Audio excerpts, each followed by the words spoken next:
Two teens, one beginner-friendly cave, and an adventure that turned into a fight for survival. What started as a thrill-seeking dive into Kentucky's Emerald Spring Cave quickly spiraled into a nightmare of freezing water, blinding silt, and a desperate race against time. As always, viewer discretion is advised. On June 15, 2015, 17-year-old Tyler Grant and his best friend Ethan Morales set out on what they believed would be the adventure of a lifetime. The two teens had always been thrill-seekers, pushing boundaries and testing their limits in outdoor escapades. This time, they decided to explore Emerald Spring Cave in Kentucky, a partially submerged system known for its crystal-clear waters and labyrinthine tunnels. Emerald Spring Cave had a reputation as a beginner-friendly cave for amateur divers, but even beginner caves can be unforgiving. Tyler and Ethan brought along basic snorkeling equipment, their excitement outweighing their concern for proper preparation. The initial chambers of the cave were breathtaking. Sunlight filtered through narrow openings above, casting eerie green glows on the cavern walls. Tyler, captivated by the beauty, suggested venturing further into the submerged sections. Ethan hesitated, but ultimately followed. As the boys dove into the submerged passages, the cave quickly became darker and narrower. Their simple snorkeling gear offered little protection against the cold water, which pressed in on their bodies like a vice. With every kick of their fins, Tyler led them deeper, confident they'd find their way back. The shimmering walls, once mesmerizing, turned into confining barriers. About 20 minutes into their exploration, they reached a narrow passage no wider than 3 feet across. Tyler gestured for Ethan to follow as he squeezed through the gap. The narrow tunnel seemed endless, and the lack of visibility began to fray Ethan's nerves. He tapped Tyler's ankle, signaling for them to turn back, but Tyler pushed forward. As he emerged into a slightly wider chamber, his flashlight illuminated a silted floor that quickly clouded the water. In his excitement to explore, Tyler had stirred up the sediment, which swirled into an impenetrable fog. Suddenly, the once clear path behind them was obscured. Ethan's breathing quickened as panic set in. Realizing their predicament, Tyler tried to calm Ethan, gesturing for him to stay close as they backtracked. But the disorienting cloud of silt and the maze-like structure of the cave made navigation nearly impossible. Worse yet, their snorkels, designed for surface swimming, began to flood as the boys inadvertently tilted their heads.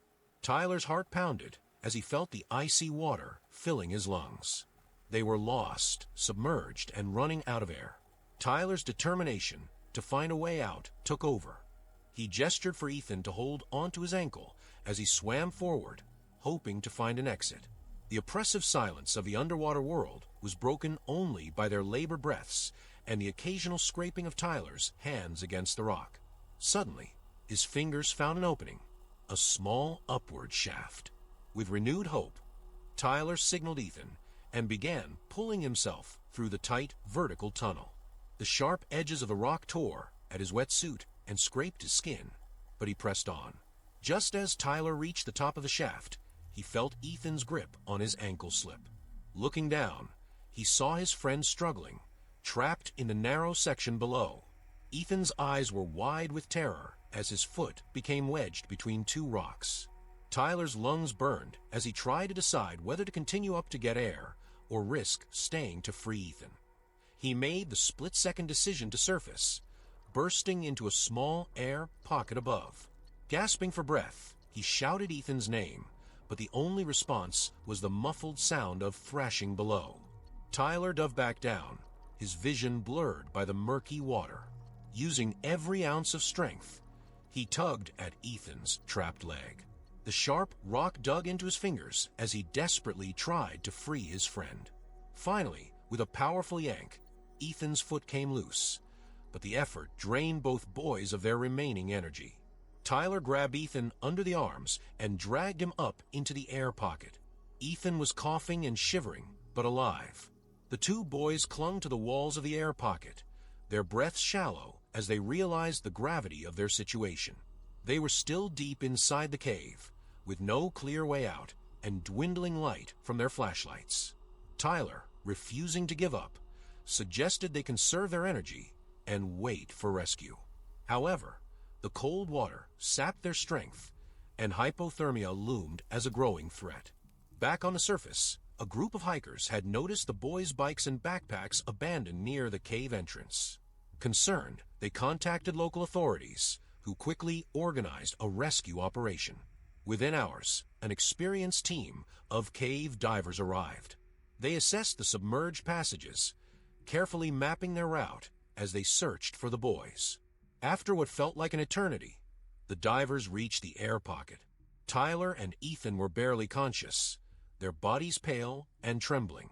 The rescuers worked swiftly, providing thermal blankets and oxygen masks before carefully guiding the boys back through the labyrinth of tunnels. Every turn was a challenge, the confined space testing the divers' skills and equipment. After nearly 3 grueling hours, Tyler and Ethan emerged into the sunlight, their ordeal finally over. Both boys were rushed to the hospital, where they were treated for hypothermia and exhaustion.